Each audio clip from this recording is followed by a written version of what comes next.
مساجد کے اندر نمازیوں کی تعداد بہت کم نظر آتی ہے، اور جب لوگوں سے کہا جاتا ہے کہ آپ نماز کے لیے مسجد میں چلو، نمازوں کا اہتمام کرو، مسجد کے اندر نظر نہیں آتے، تو آگے سے کچھ لوگ جواب دیتے ہیں کہ میرے کپڑے ٹھیک نہیں ہیں، اور کچھ لوگ یوں کہہ دیتے ہیں کہ کل سے نماز شروع کروں گا، بعض کہتے ہیں کہ جمعے والے دن نماز شروع کروں گا، اور بعض کہتے ہیں کہ میرے حالات ٹھیک ہو جائے تب نماز شروع کروں گا، حتیٰ کہ وقت گزرتا رہتا ہے لیکن نماز پڑھنے کی توفیق نہیں ملتی۔ سردیوں کے اندر فجر کی نماز پڑھنا، عشاء کی نماز پڑھنا مشکل ہو جاتا ہے،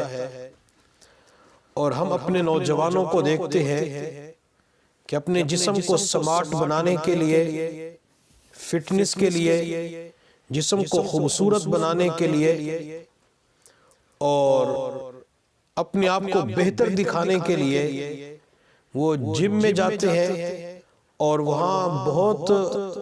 بھاری چیزیں اٹھاتے ہیں تاکہ ہمارا جسم خوبصورت بنے، سمارٹ بنے، موٹاپا بالکل نہ ہو۔ آج کے نوجوان کو ہم دیکھتے ہیں کہ وہ ہر قسمی بھاری چیز اٹھا لیتا ہے، وزنی چیز اٹھا لیتا ہے۔ خواتین کو دیکھتے ہیں تو خواتین بھی وزنی چیزیں اٹھا لیتی ہیں، ہفتے کے بعد، 2 ہفتے کے بعد، مہینے کے بعد وہ گھر کے فرنیچر کی سیٹنگ تبدیل کر رہی ہوتی ہے، کبھی وہ مشین اٹھا کے سائیڈ پہ رکھ رہی ہوتی ہے، تو خواتین بھی وزن اٹھا لیتی ہیں، نوجوان بھی وزن اٹھا لیتے ہیں۔ ایک مرتبہ حضور صلی اللہ علیہ وسلم کہیں تشریف لے جا رہے تھے تو آپ صلی اللہ علیہ وسلم نے چند نوجوانوں کو دیکھا جو بھاری وزنی پتھر اٹھا رہے تھے۔ حضور صلی اللہ علیہ وسلم نے ارشاد فرمایا کہ کیا کر رہے ہیں؟ تو لوگوں نے جواب دیا، یا رسول اللہ صلی اللہ علیہ وسلم، یہ آپس کے اندر طاقت و قوت کا مقابلہ کر رہے ہیں، یعنی جو ان میں زیادہ وزنی پتھر اٹھائے گا تو اسے انعام ملے گا۔ تو نبی علیہ السلام کے زمانے کے اندر بھی یہ پتھر اٹھانے کا مقابلہ آپس کے اندر کیا جاتا تھا، اور آج کل ہمیں جم کے اندر نوجوان یہی کرتے ہوئے نظر آتے ہیں۔ وہ کہتے ہیں میں نے 20 کلو اٹھا لیا، تو وہ کہتے ہیں میں 30 کلو اٹھا لیتا ہوں، کوئی 30 کلو اٹھا لیتا ہے تو کوئی 40 کلو اٹھا لیتا ہے، تو نوجوان اس کا مقابلہ کر رہے ہوتے ہیں۔ تو نوجوان ہر قسمی وزنی چیز اٹھا لیتا ہے، لیکن کتنے بڑے افسوس کی بات ہے جب فجر کی نماز کا وقت ہوتا ہے تو اپنے اوپر سے چند کلو کا کمبل نہیں اٹھا سکتا۔ وہ جم میں جا کے 20، 30، 35، 40 کلو وزن اٹھا لیتا ہے۔ غلہ منڈی کے اندر رہنے والا مزدور 100 کلو کی بوری اپنے کندھے پہ اٹھا کے ٹرک کے اندر لوڈ کر دیتا ہے، اور 50 کلو کا گٹو اٹھا لیتے ہیں نوجوان، لیکن فجر کی نماز کے وقت یہ رضائی کہہ لے، لحاف کہہ لے، کمبل کہہ لے،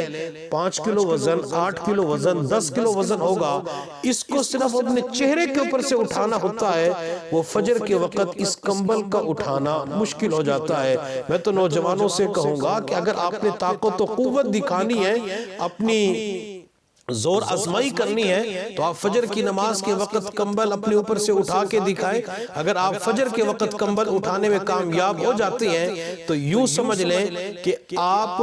دنیا والوں کی نظروں کی بجائے اللہ رب العزت کی نظر کے اندر، پیغمبر کی نظروں کے اندر آپ کامیاب بن جاتے ہیں۔ چونکہ جو فجر کی نماز کے لیے مسجد کی طرف چل کے جاتا ہے تو اس کے ہاتھ میں نبی علیہ السلام نے فرمایا رحمان کا جھنڈا ہوتا ہے، اور جب فجر کی نماز کی توفیق نہیں ملتی، صبح 9 بجے 10 بجے اپنی مرضی کے ساتھ اٹھتے ہیں تو گھر والے کہتے ہیں کہ ناشتہ لے کے آؤ، آپ نے دکان پہ جانا ہے، آپ نے دفتر جانا ہے، تو صبح سویرے مسجد میں جانے کی بجائے یہ بازار کی طرف جا رہا ہوتا ہے، اور جو سب سے پہلے بازار جاتے تو اس کے ہاتھ میں شیطان کا جھنڈا ہوتا ہے۔ اس لیے نوجوان اپنے اوپر سے کمبل اٹھانے کی تھوڑی سی مشق کریں، اور اگر سردیوں کے اندر ہمیں یہ فجر کی توفیق مل جاتی ہے، اللہ اس کی برکت سے ہمیں گرمیوں کے اندر بھی فجر کی نماز کا عادی بنا دیں گے۔ اللہ تعالی ہم سب کو یہ جو نماز عشاء والی ہے، فجر والی ہے، جو پڑھنی مشکل ہو جاتی ہے، اللہ تعالی ان کا پڑھنا ہمارے لیے آسان بنا دے۔